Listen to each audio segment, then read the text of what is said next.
सिद्धार्थ और सौम्य परी कमुत्कारणी के कामोत्तेजक जाल में फंसकर एक दूसरे पे आकर्षित होकर अपनी मर्यादा की सीमा का उल्लंघन करने वाले थे। एक दूसरे को होठों को वो चूमने ही वाले थे कि अचानक पीछे से गौरी कमरे का दरवाजा खोलकर अंदर आई।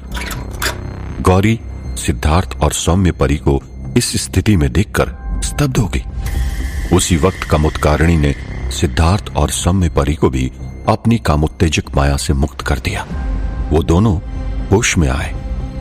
कुछ क्षणों के लिए तो उसे समझ ही नहीं आ रहा था कि वहां हो क्या रहा था।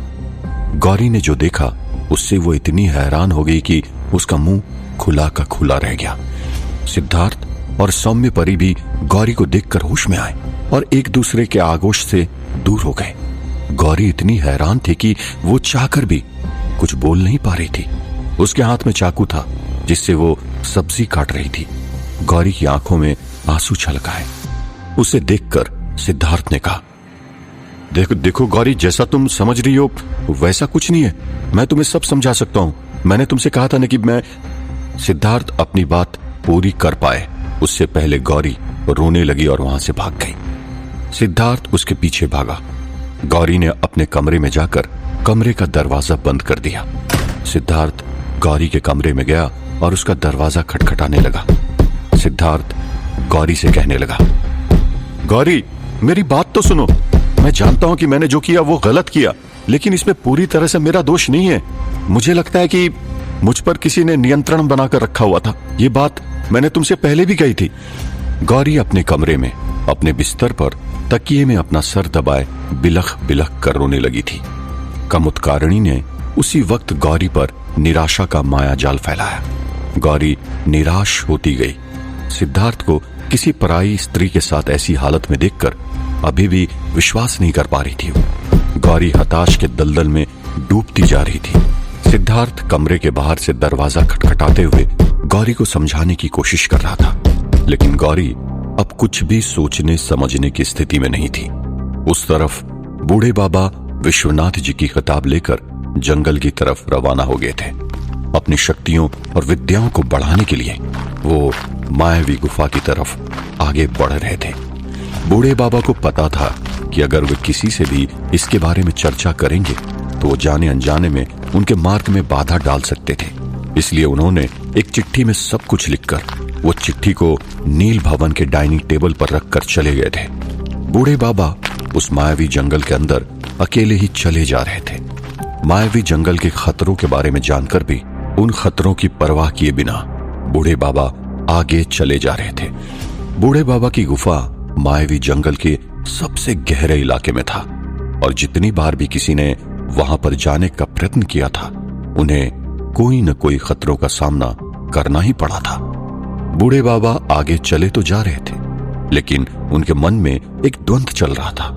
एक तरफ उनका मन कह रहा था कि यह स्वार्थ नहीं है, किंतु परोपकार की भावना से ही मैं इन शक्ति और विद्याओं को साधने के लिए जा रहा हूं। आखिर किसी लोभ के कारण ये सब थोड़ी कर रहा हूं। मैं तो इसलिए जा रहा हूं कि मेरी ये शक्तियां और विद्याएं इन गांव वालों के और सिद्धार्थ के शैतानी शक्तियों के विरुद्ध काम आ सके। नहीं, मैं कुछ गलत नहीं कर रहा हूं। और दूसरी तरफ उनका दूसरा मन कह रहा था, लेकिन सबको बिना बताए इस तरह से चले आना क्या ठीक बात है? भले ही अपने स्वार्थ के लिए ही नहीं कर रहे हो, लेकिन उनके प्रति मेरी जवाबदारी का क्या? पग पग पर उन्हें मेरे मार्गदर्शन की आवश्यकता पड़ती रहती है। उन्हें मेरी चिंता सताती रहती है।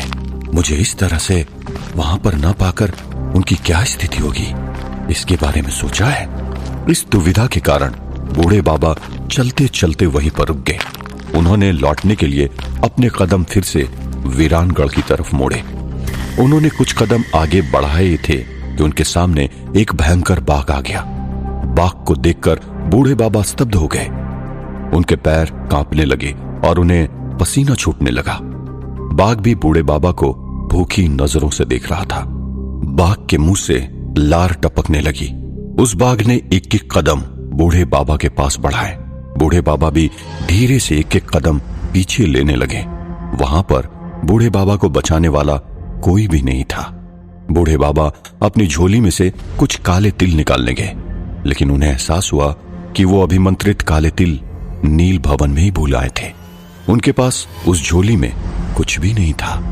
अभिमंत्रित तिल, जल, कुमकुम वगैरह सब कुछ नील भवन भूल आए थे। उनके पास इतना समय भी नहीं था कि विश्वनाथ जी की किताब खोलकर उसमें से बाघ को भगाने की कोई तोड़ ढूंढ पाए। अब उनके पास एक ही उपाय था, वो अपने मन में दबाव डालकर कोई उपयुक्त मंत्र ढूंढने का प्रयोग करे जिससे वो बाघ भाग जाए। उस तरफ सिद्धार्थ गौरी का दरवाजा खटखटा रहा था, लेकिन गौरी कोई जवाब नहीं दे रही थी। कमरे के भीतर गौरी हताशा के सागर में डूब चुकी थी। उसके मन में ऐसे ख्याल आने लगे थे कि उससे प्यार करने वाला कोई भी नहीं था। जिससे वो सबसे ज्यादा प्रेम करती थी वो उसकी माँ थी, जो अब इस दुनिया में नहीं थी।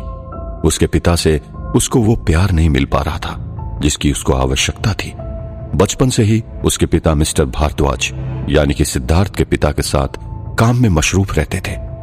अब जाकर उससे वो प्रेम सिद्धार्थ से मिलने लगा, लेकिन अब सिद्धार्थ भी धोखेबाज निकला।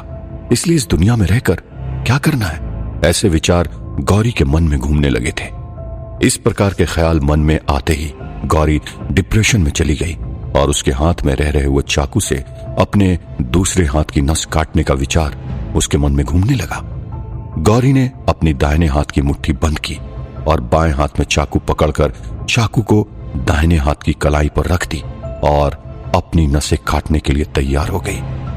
उस तरफ कमुत्कारिणी खुशी से अपने कमरे में नाचने लगी थी। उसे खुद की होशियारी पर गर्व महसूस हो रहा था। वो अपने आप से बातें करने लगी। अरे पगली, जब सुई से काम हो सके तो वहां पर तलवार का इस्तेमाल क्यों करने गई? इतनी आसानी से गौरी भी तड़प तड़प कर मर जाएगी, सिद्धार्थ भी गौरी के गम में तड़पने लगेगा और सौम्य परी भी शर्मिंदा होकर अपने आप ही मेरे रास्ते से हट जाएगी। कहां बेकार में ही तूने कृत्या जैसी महान शक्ति को गवा दिया। कोई बात नहीं, देर आए दुरुस्त आए। आखिरकार मैं अपनी दोनों बेटियों की मृत्यु का बदला लेने के करीब हूं। उस तरफ सौम्य परी सिद्धार्थ के पास शर्मिंदा होकर आई और सिद्धार्थ से बोलने गई। सिद्धार्थ, वो मैं अपना वाक्य पूरा कर पाए उससे पहले सिद्धार्थ ने उसे टोक दिया। देखो अनीता, मैं तुमसे हाथ जोड़कर कहता हूं कि तुम यहां से चली जाओ। मैं तुमसे कोई वास्ता नहीं रखना चाहता। मैं तुमसे बस इतना कहना चाहता हूं कि हम दोनों के बीच में जो कुछ भी हुआ या होने वाला था वो मैंने जानबूझकर नहीं किया। मुझ पर मेरा ही नियंत्रण नहीं था। ये मुझसे कौन करवा रहा था मुझे नहीं पता। क्या वो तुम तो नहीं? क्या इसलिए तुम अकारण मेरे कमरे में आ गई? सौम्य परी ने कहा। मैं यही कहने तुम्हारे पास आई थी, लेकिन उस वक्त न जाने मैं भी अपने आप पर से नियंत्रण खो बैठी थी। ये सब कौन करवा रहा है मुझे पता है। ये सुनकर सिद्धार्थ ने पलटकर उसकी तरफ देखा। सिद्धार्थ ने पूछा, कौन करवा रहा है ये? सौम्य परी ने कहा, कमुत्कारिणी। सिद्धार्थ कुछ समझा नहीं। सौम्य परी ने कहा, ये सब कमुत्कारिणी नाम की एक देवी करवा रही है जो कल मेरी मां बनकर यहां पर आई थी। सिद्धार्थ ये सुनकर हैरान रह गया। सौम्य परी ने दरवाजे के पास जाकर गौरी से कहा, गौरी दरवाजा खोलो। ये सब जो तुमने देखा उसमें किसी की गलती नहीं है। ये कोई साजिश करके करवा रहा है और मैं कोई अनीता वनीता नहीं हूं, मैं सौम्य परी हूं। ये सुनकर सिद्धार्थ हैरान रह गया। गौरी जो अपनी नस काटने वाली थी ये सुनकर रुक गई। फिर सौम्य परी ने सिद्धार्थ और गौरी को सारा किस्सा कहकर सुनाया। उस तरफ कमुत्कारिणी ये सोचकर मग्न हो गई थी कि अब गौरी तो आत्महत्या कर चुकी होगी। इसी खुशी में उसने अपनी शक्ति से मदिरा का पात्र प्रकट किया और मदिरा पीकर झूम रही थी। इस बात से बेखबर कि सौम्य परी ने अपना और उसका दोनों का सच सिद्धार्थ और गौरी को बता दिया था। उस तरफ बूढ़े बाबा के सामने बाघ उन पर आक्रमण करने की पूरी तैयारी से खड़ा था। बूढ़े बाबा ने कोई मंत्र याद करने की बहुत कोशिश की, लेकिन उन्हें कोई मंत्र याद आ ही नहीं रहा था। तब तक उस बाघ ने उन पर आक्रमण किया। बूढ़े बाबा ने डर के मारे अपने दोनों हाथों को अपने मुंह पर रख लिया और जोरों से चिल्लाया। बूढ़े बाबा ने अपनी मृत्यु को स्वीकार कर लिया था। उन्होंने ये मान लिया था कि अब कुछ ही क्षणों में बाघ के नुकीले दांत उनके गर्दन पर महसूस होंगे और उसके नाखून उनकी छाती को चीर डालेंगे। लेकिन कुछ क्षणों के बाद भी जब बाघ के दांत और नख उन्हें महसूस नहीं हुए, तब उन्होंने धीरे से घबराते हुए अपने सामने देखा। सामने जो दृश्य था वो देखकर वो चौंक गए। उनके सामने बाघ नहीं बल्कि साक्षात विश्वनाथ जी खड़े थे। विश्वनाथ जी को देखकर बूढ़े बाबा उनके पैरों में पड़ गए। विश्वनाथ जी ने बूढ़े बाबा को उठाया और उनसे कहा, घबराओ मत, मैं तो तुम्हारी परीक्षा ले रहा था। तुम जिस विद्याओं को साधने जा रहे हो वो विद्याएं सिद्ध करना किसी कमजोर व्यक्ति का कार्य नहीं है। इन विद्याओं को सिद्ध करने के लिए मानसिक शूरवीरता अनिवार्य है। और ये जो किताब तुमने अपने हाथ में रखी है, ये केवल किताब नहीं, ये मेरी कुंडलिनी शक्ति का परिष्कृत स्वरूप है। इसीलिए तुम्हारे विद्या सिद्ध करने के निर्णय को मैं जान गया हूं और तुम्हारी परीक्षा लेने यहां पर चला आया। बूढ़े बाबा ने हाथ जोड़कर विश्वनाथ जी से कहा, आप सचमुच महान हैं। हम सबके ऊपर कितने उपकार हैं आपके। हम आपके जन्मों जन्म के ऋणी हो गए हैं। जब जब हम पर पिछले कुछ समय में संकट आए हैं, आपने ही हमारी रक्षा की है। फिर चाहे वो विश्ववादल का संकट हो या कपाला डाकनी का संकट या कृत्या का संकट हो। विश्वनाथ जी ने चौंकते हुए कहा, कृत्या? उसके संकट से मैंने नहीं बचाया। ये सुनकर बूढ़े बाबा चौंक गए। उन्होंने कहा, आपने हमें नहीं बचाया तो फिर किसने बचाया? फिर वो कौन सी शक्ति थी जिसने गौरी और गांव वालों को कृत्या के संकट से मुक्त किया था?